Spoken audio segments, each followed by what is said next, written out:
મને એક મુંબઈમાં એક ભાઈ કીધું તું તમારા સૌરાષ્ટ્રમાં જગ્યાઓ બહુ પીપાઓની જગ્યા જલારામ બાપાની બાપુ વાત કરતા હતા ત્યારે મને એમ થતું હતું કે એ સાધુ ધ્રુજવા મીડ્યા સાહેબ, અખિલ બ્રહ્માંડનો માલિક.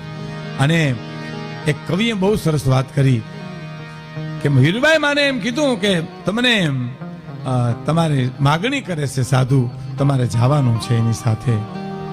ભલે પણ ઈ જે પરમાત્મા સાધુ બનીને આવ્યા એની પાસે આવ્યા વીરબાઈમાં ત્યાં સુધી તો બરાબર, પણ ત્યાંથી આમ પાછું વળી અને જલિયાણ જોગી સામે હાથ જોડ્યા ને એ ભારતીય સંસ્કૃતિની તાકાત છે, ભારતીય આર્ય નારીની તાકાત છે.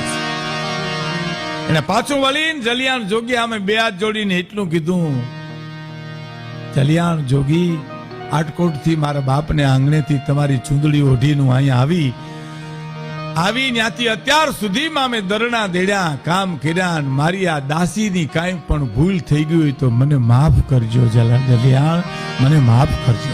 ત્યાં જ ઓલો અખિલ બ્રહ્માંડનો માલિક ગળી ગયો તો સાહેબ. પણ એ તો ધણહેરુથી પૂજ્ય બાપુએ કીધું એ માંડ ગયા અને જોલીને ધોકો દીધો.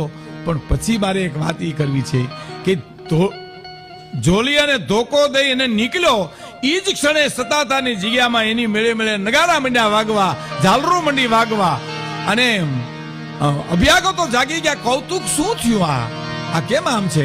અને જઈને જોયું તો વીરપુર ને સામે જોયું આપો ગીગો ખડખડાટ દાંત કાઢે છે. બદલુ બાપુ દાંત કાઢે.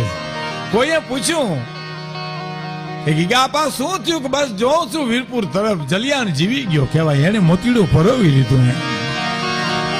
આ બધી